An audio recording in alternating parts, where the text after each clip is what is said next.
probably only goes back. It probably goes way back to some degree, but in the major level of steroid use that's going on now. But do you really care when you pay a ticket price and you get a hot dog and a beer? I mean, do you really care? Well, I want to see a good game.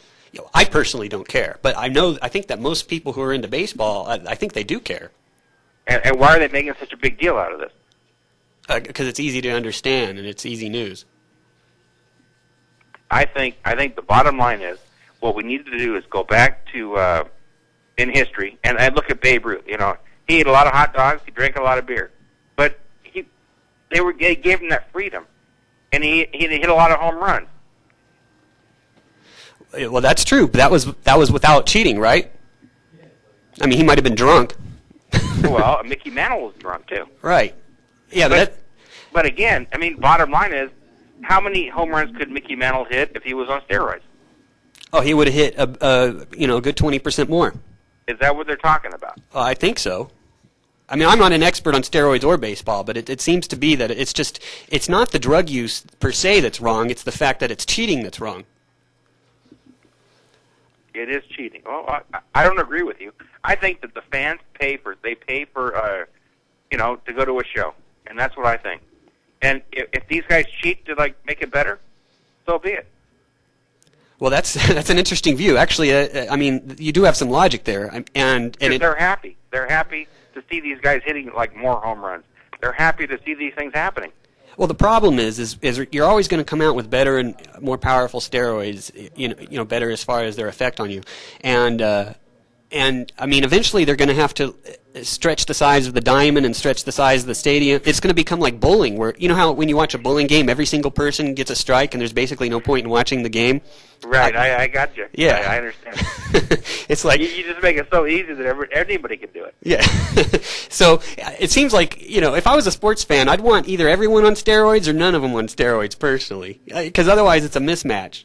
Well, it's a good thing you guys are radio guys because nobody could do what you do. Oh, well, thanks. Yeah, and guess what? I'm doing it steroid-free.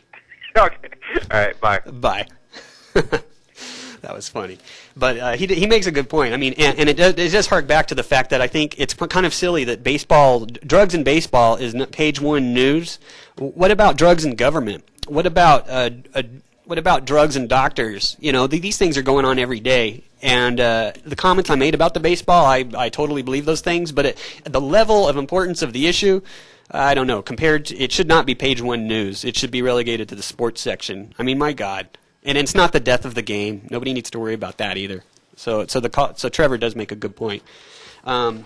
Also in the news recently, I opened the show with an ad from Mitt Romney. Saturday Night Live added a laugh track to it, but they didn't change the content of the ad at all. That was Mitt Romney's actual advertisement. And apparently Mitt Romney has been ordained as the go-to guy for the Republican Party. The current issue of National Review, the magazine founded by conservative commentator Bill Buckley, recently put Mitt Romney on the cover saying, this should be our next president, signed the editors. A lot of other people are jumping on board the Mitt Romney bandwagon. Huckabee is up there as well, at the top. He's got the evangelical crowd, and then the neocons are behind Mitt Romney. These two crowds are almost the same team, but they have some differences, but they like to team up together because they get along so well with their control freak tendencies. And I want to expose to you the history of Mitt Romney, because it looks at this point like he's going to be the guy. He's the new world order pick on the Republican side. Now, obviously, they chose Hillary as a tactful decision. They chose her because they feel that she has the best chance of winning, and she's also a deal maker with them. So they definitely are putting their money behind her. But they play both sides, and it looks like Mitt Romney is their current guy. So Mitt Romney recently was on a YouTube debate with the other Republican candidates, and he was challenged on his views about torture. He was actually defending the Bush administration policy, which is basically to say that torture is bad verbally on television, and then behind the scenes do everything you can to allow for torture committed by U.S. agents. So let's just go back a little bit to this Mitt Romney YouTube clip where this occurred, and then I'll take it from there. Joe, this is track 3. I did not say And I do not say that that I'm in favor of torture. I am not. I'm not going to specify the specific means of what is and what is not torture, so that the people that we capture will know what things we're able to do and what things we're not able to do. And I get that advice from Cofer Black, who was a person who was responsible for counterterrorism in the CIA for some 35 years. I get that advice by talking to former generals in our military, and I don't believe it's appropriate for me as a presidential candidate to lay out all of the. So that was the YouTube debate with Mitt Romney that occurred about a week or two ago, I think, like two weeks ago, and you heard that Mitt Romney quoted his security expert as Cofer Black. Now, it's kind of weird that he's raising Cofer Black as his point of expertise on this. I pointed this out last week, and it turns out that an expert on the issue, Jeremy Scahill, after I talked about this, he appeared on Democracy Now! And mentioned about the history of Cofer Black. And Cofer Black is the guy who was in charge of counterterrorism operations under George Bush on 9/11, the day that the towers were hit by those planes. Cofer Black is also vice chairman of Blackwater USA. Cofer Black has a history of being part of these black operations, no pun there intended, black operations, and he's basically a spook that goes way back in the government, and he's not the expert that Mitt Romney makes him out to be. He's barely an expert at all. But Jeremy Scahill, who wrote the book Blackwater, the expose on the Blackwater USA security company, the mercenaries for hire, based in North Carolina, or maybe it's South Carolina, same thing. And let's listen to Jeremy Scahill, who appeared on Democracy Now! Recently, what he has to say about this Cofer Black. He has some good information. Joe, this is track number 4. Right. Well, it's interesting that Mitt Romney brings up Cofer Black and wheels him out in his defense of his refusal to label waterboarding torture, and says we're not going to tell the enemies what we're going to do to them when I'm president.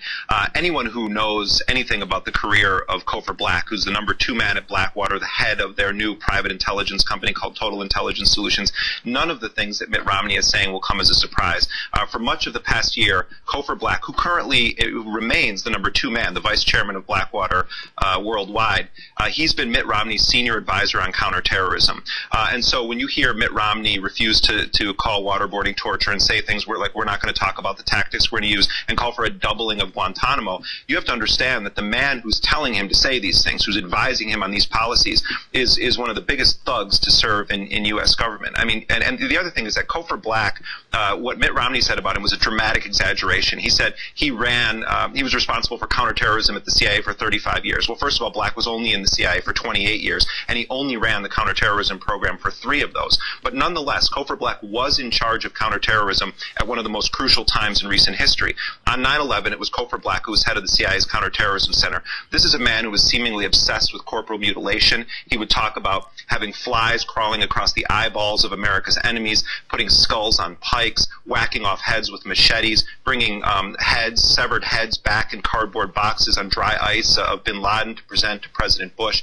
He was the man responsible for escalating the use of Bill Clinton's extraordinary rendition program, the U.S. government-sanctioned kidnap and torture program, and now he apparently is one of the key people in the Romney campaign. I mean, if Mitt Romney became president, it raises the prospect of Blackwater's lucrative business under Bush looking like a church bake sale. That was Jeremy Scahill appearing on Democracy Now! Describing Cofer Black, the terrorism advisor and international policy advisor to Mitt Romney. So, I mean, wow. Yeah.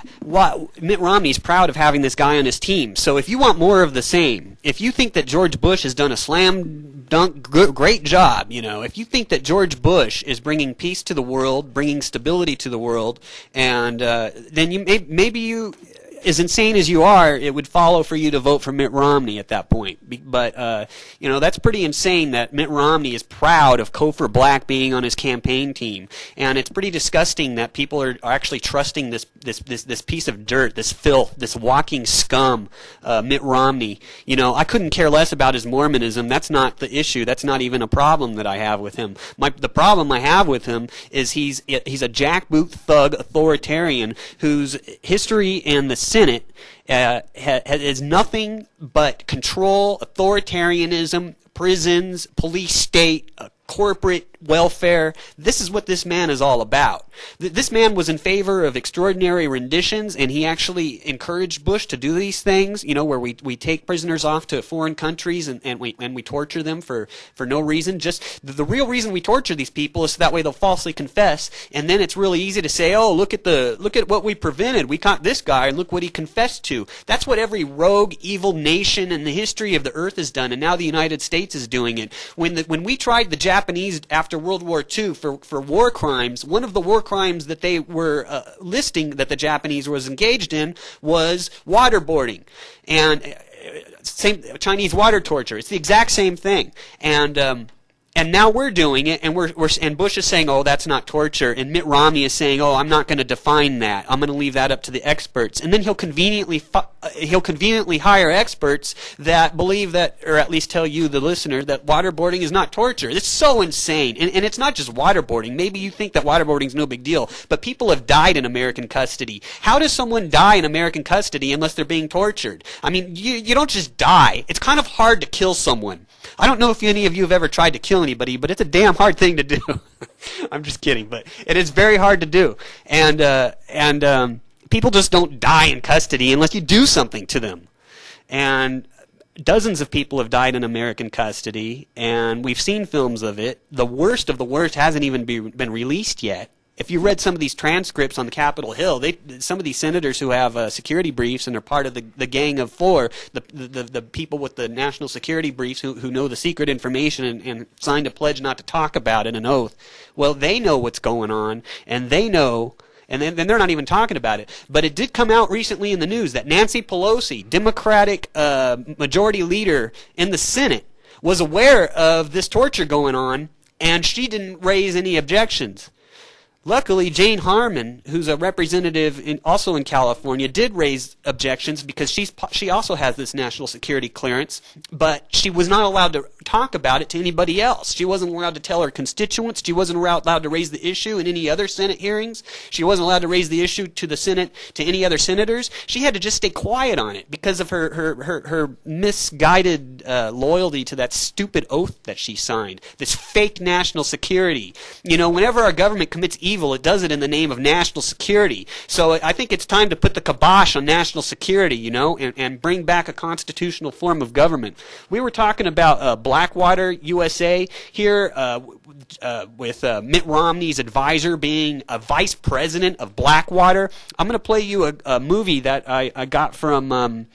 This came from bravenewfilms.com. It's a 4-minute movie, and it's about Blackwater. It's a documentary on this agency. I was going to say agency. It's basically what it is, but it's a private mercenary group with bases in Carolina and California. They're trying to get in California and other places. They're all along the border. They're building up prisons along the border run by Blackwater. So anyway, let's listen to this quick documentary on Blackwater. This is made by bravenewfilms.com. Track number 5, Joe.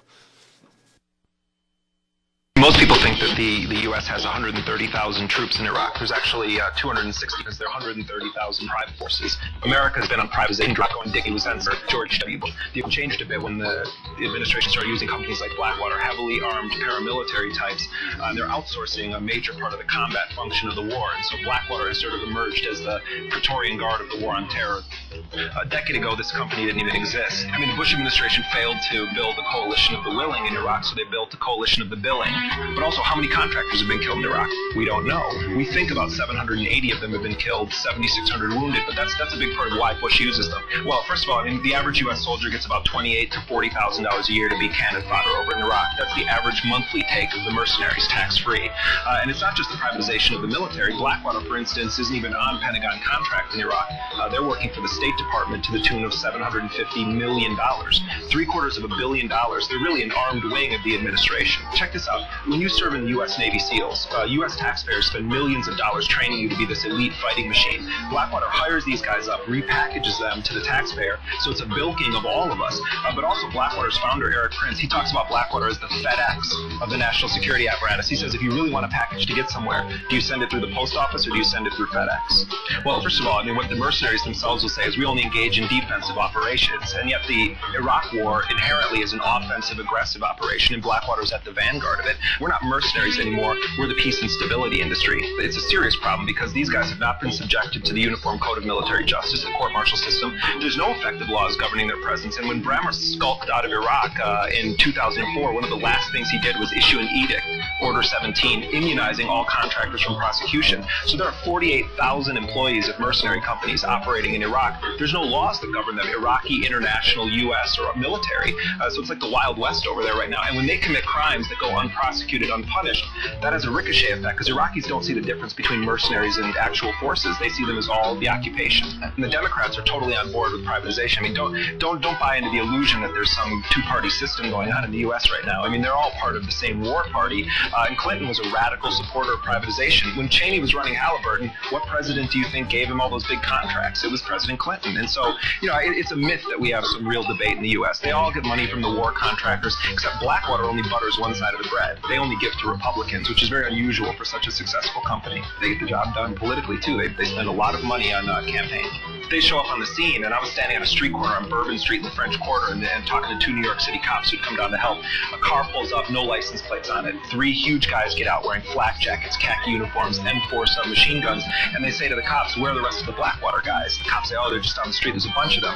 So I said, Blackwater, you mean like the guys over in Iraq? He said, oh yeah, they're all over the place. So I found them. Started talking to them. What's your mission here? We're here to confront criminals and stop looters. Under whose authority are you here? They sort of went back and forth with each other. One flashes a gold law enforcement badge. He says, I was deputized by the governor of the state of Louisiana. Turns out, the Blackwater guys on the ground told me we're getting $350 a day to be down here. I got Blackwater's contracts. They were billing $950 a day per man, raking in $240,000 a day at one point. 600 men stretching from Texas through the Gulf. The fact of the matter is that this is a paramilitary operation, totally lawless. And why was Blackwater hired? Because the National Guard was over in Iraq and Afghanistan as cannon fodder. So Bush brings in a mercenary company headed by a guy who bankrolls his campaign. And the fact of the matter is that I think most Americans would support a defensive operation to defend the country. This is an offensive, aggressive war of conquest, and that's why it's necessary to have mercenaries. So if the future of warfare is offensive invasions of other countries, absolutely. We're looking at it right now in Iraq, Afghanistan, New Orleans. When mercenaries come back in caskets, it doesn't make the papers, it barely makes the news, you don't have to put it in the official troop count. But what I think is more important is that no one's paying attention to the crimes these guys are committing. You got lower-ranking soldiers being prosecuted for Abu Ghraib. There were contractors at Abu Ghraib. They're walking around as free men in the United States right now. We have a company here in Blackwater that has said that it doesn't want military law to apply to it, and at the same time, facing wrongful death lawsuits, has argued that it can't be sued in civilian courts, saying that it should be entitled to the same immunity as the U.S. military. So we have a company that is essentially declaring itself above any effective law, and I think that raises serious questions anywhere they go in the world, and particularly in this country.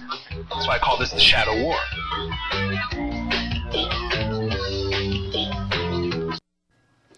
And that was from the documentary Blackwater by BraveNewFilms.com. You can get that. You can watch it again if you go to that website. We're going to start taking some phone calls after the upcoming break. So if you want to call in, if you have any comments about Mitt Romney or anything else going on in the news, if you need to correct me, challenge me, or question me, or Dolphin Brain, give us a call at 909-888-5222. We'll be back in just a few minutes. See.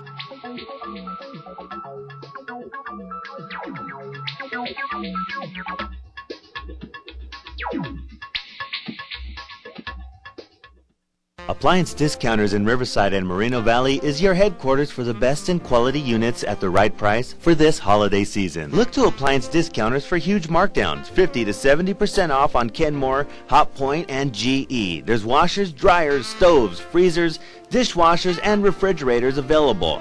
Ask about name brand scratched and dented specials. Appliance Discounters repair technicians have over 30 years experience in outside repairs on all the brands. Be ready for the holidays and your guests. Appliance Discounters is on University Avenue in Riverside. And if you're in Moreno Valley, check them out at Alessandro Road. Local deliveries are available and they offer convenient shopping hours Monday through Saturdays. Stop by either store for their free drawing for a brand new 26 cubic foot side-by-side Frigidaire. The winner will be announced live right here on KCAA 1050 AM or KCAAradio.com December 15th. Put Appliance Discounters in Riverside and Moreno Valley on your your shopping list this holiday season. The appropriate use of cannabis is better than no cannabis use at all. That statement may seem a little bit way out there, but just because it may seem way out there doesn't mean it's not true, and it is true. The medical and health benefits of cannabis are legendary, and now scientific research backs it up. How can you learn about this scientific research? How can you learn about the health and medical benefits of cannabis? Very easy. Every Friday night at 9 p.m. right here on radio station KCAA is the show Marijuana, Compassion, and Common Sense. It tells you the truth about marijuana, reveals the politics behind its prohibition, gives you the information you need about the health and medical benefits, and tries to clear up all that legal mumble-jumble that's out there. So, Friday nights, 9 p.m., radio station KCAA, the station that leaves no listener behind. Georgia.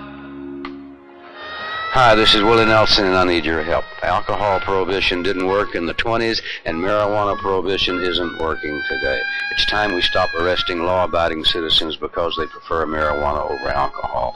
Nearly 2,000 Americans are arrested every day on marijuana charges. We're unfairly destroying the lives and careers of hundreds of thousands of people each year simply because they smoke marijuana. These are not criminals. They're average citizens like you, good neighbors who work hard, raise families, pay taxes, and contribute to their communities. We need your help to end marijuana prohibition once and for all. It's the fair thing to do. For more information, contact NORML, the National Organization for the Reform of Marijuana Laws. Call toll-free 888-67-NORML or visit their website at norml.org.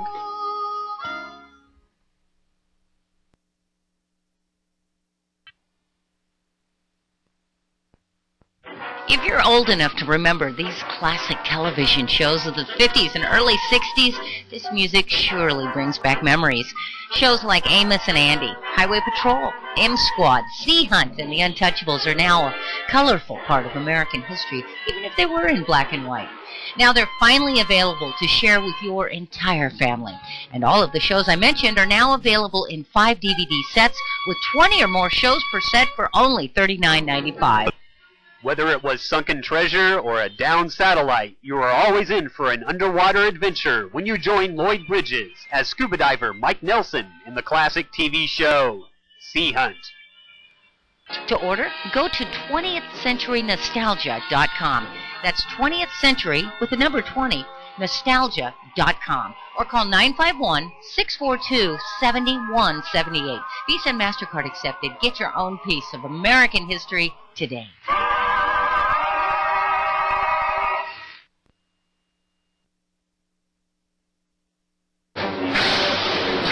Happened in the galaxy not so far away. When a dark force nothing says a man with disarray. They who had the will and wanted it their way cut into the system of the MCC day. Hack out the empire by hook and by crook. But the heavenly would have gagged at the steps that they took. Improve on extraction, adding volume to the book. Running game on the sheep of the ground that they soak.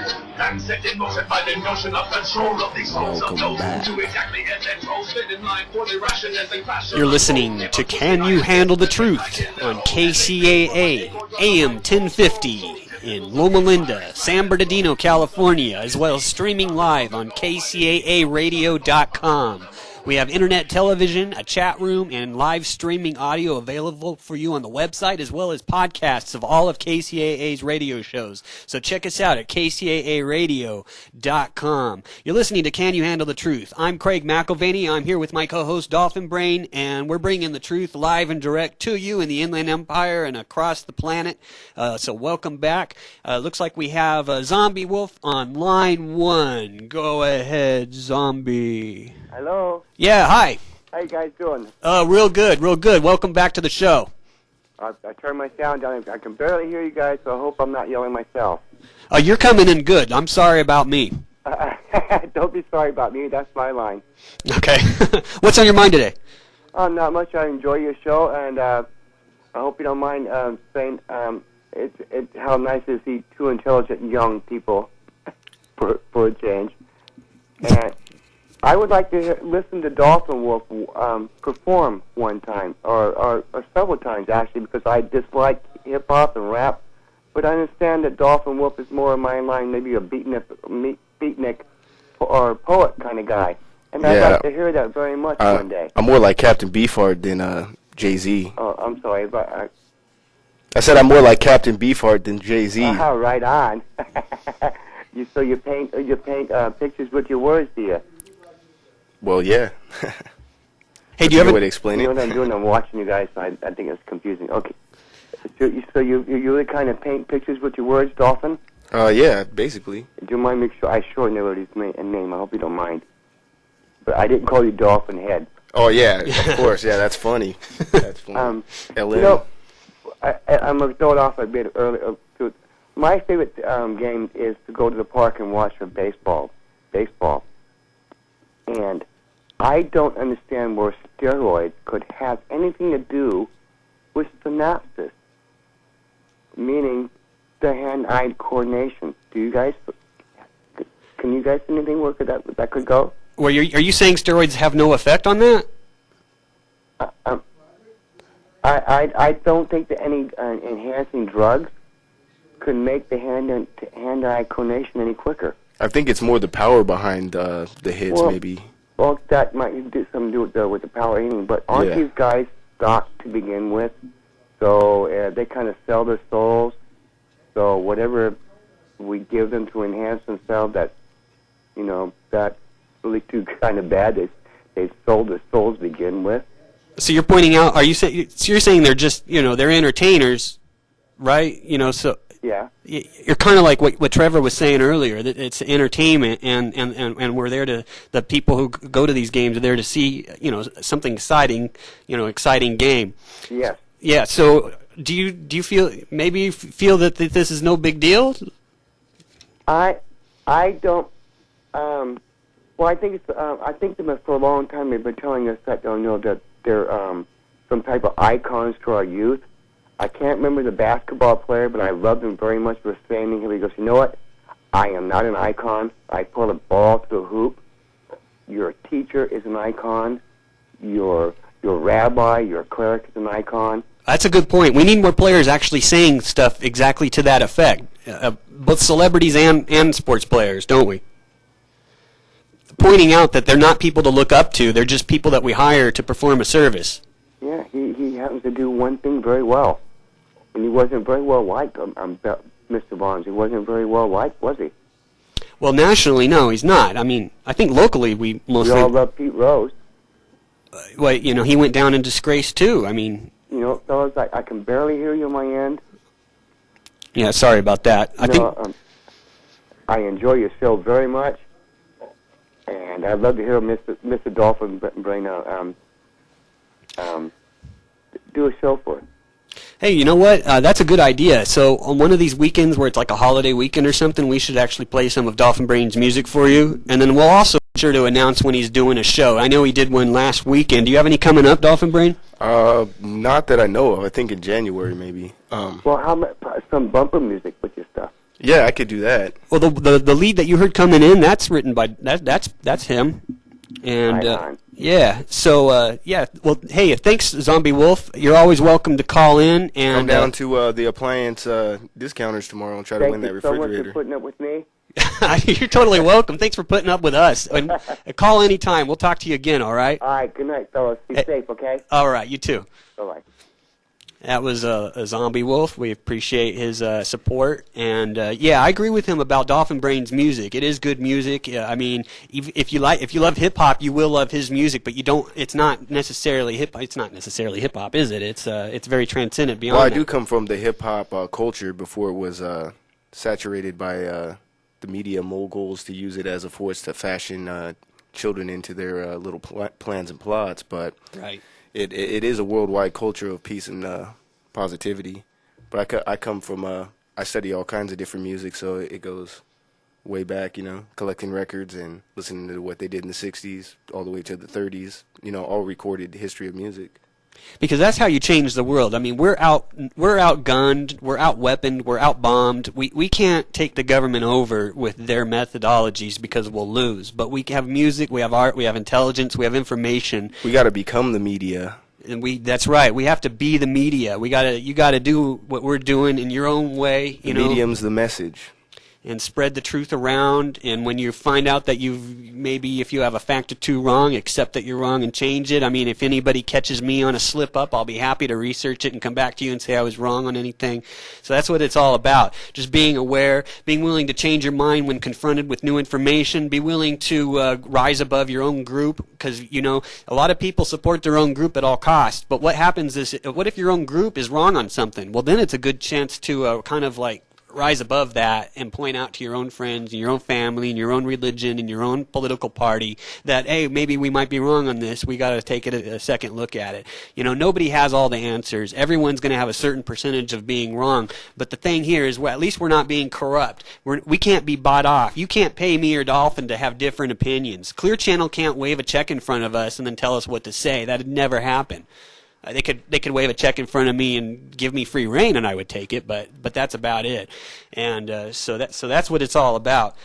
We were talking about Mitt Romney earlier in the show before the commercial break, trying to point out what a snake this guy is, how dangerous he is, what a violent person he is, and the people that he's allied with, such as Cofer Black of Blackwater Security, Total Information Solutions, which is an information aggregating service that's contracted through dark elements of the CIA, and because it's illegal for the government to collect private information on you to the degree that corporations are allowed to. So the way they get around that is they form the corporations, and then they buy the information from the corporations that they formed in the first place. Total Information Solutions, headed by Cofer Black, is part of this, and he was also, as Jeremy Scahill pointed out earlier, he's also part of the original 9/11 plot. He knew it was coming.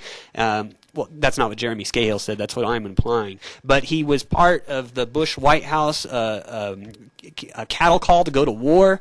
I mean, that's what this is all about. And also, it all comes together too, because you can when someone is authoritarian on more than one issue, then they're probably authoritarian on almost everything except for the things that they do in their own personal lives.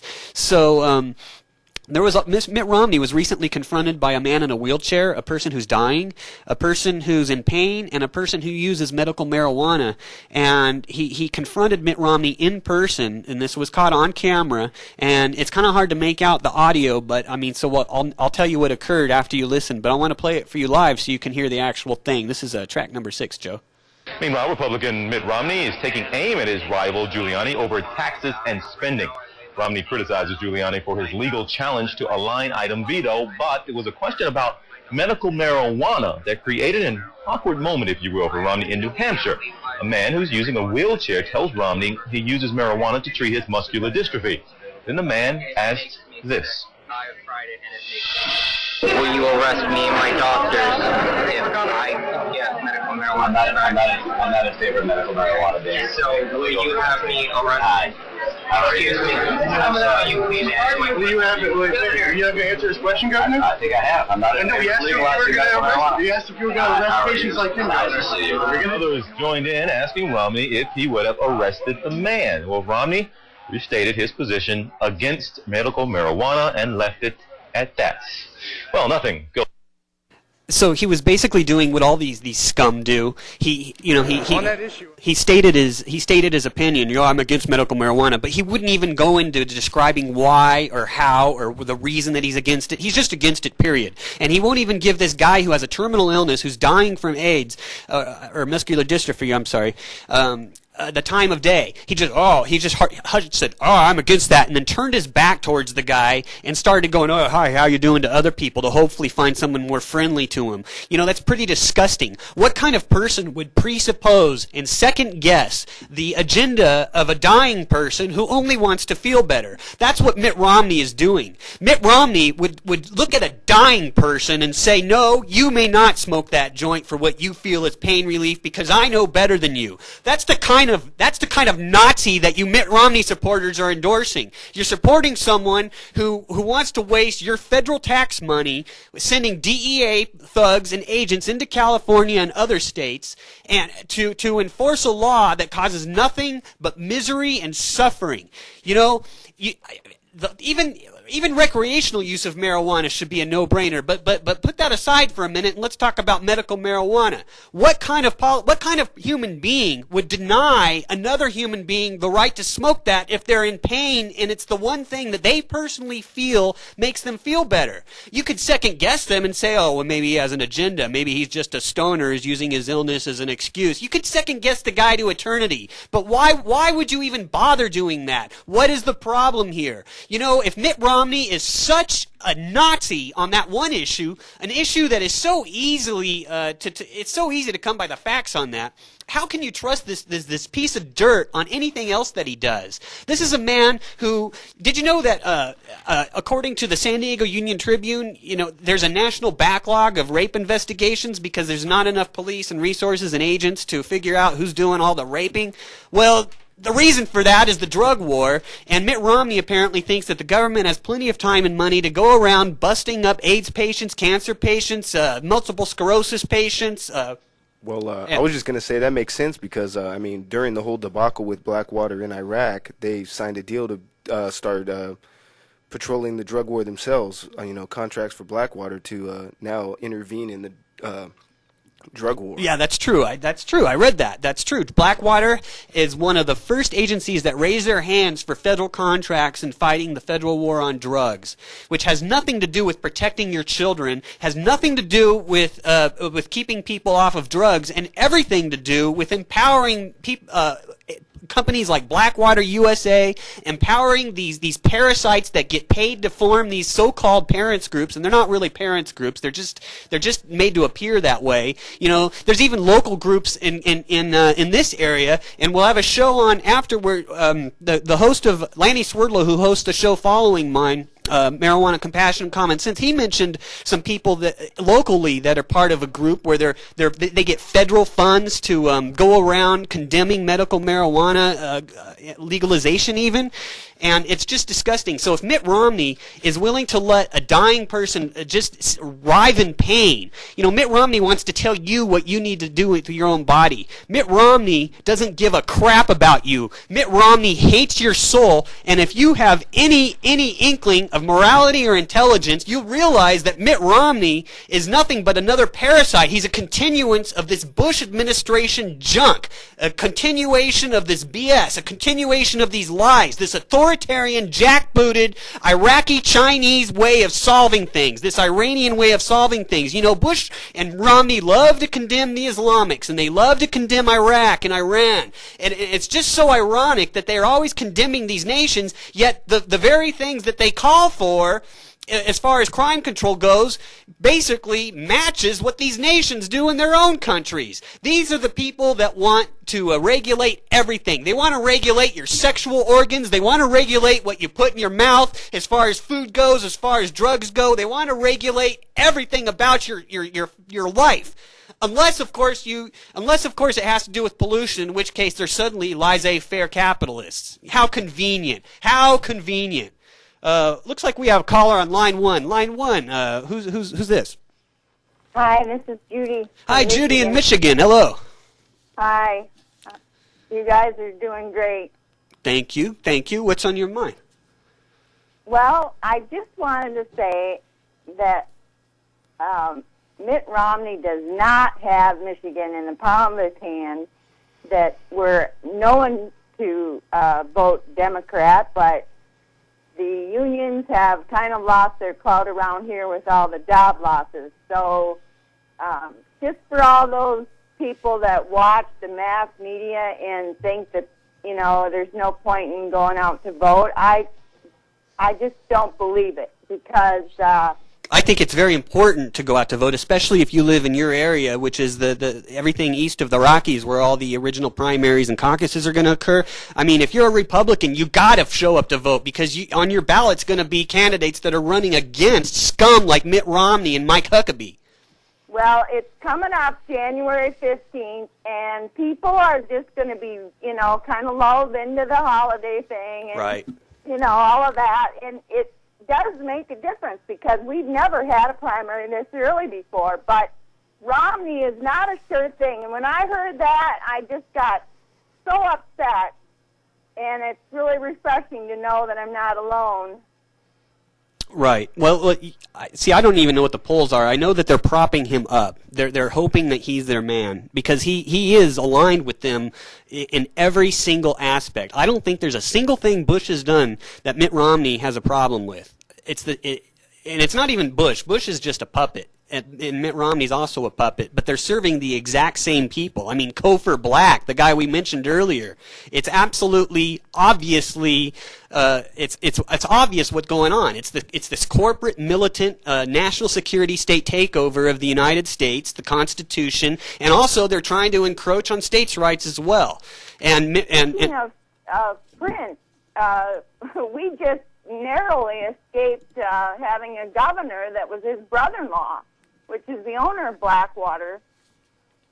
Oh, Eric Prince. Michigan. So, I just feel like they're just trying to surround everybody, and they just keep trying to snake their way in every which way they can. Well, they have time on their side, unfortunately, so it's a never-ending fight. We're always going to be fighting the dominators and the authoritarians. Hey, we got to wrap things up. Judy, thanks so much for calling, and I'm sure we'll hear from you again. We would love to. Great show, guys. Thank you. You have a real good weekend.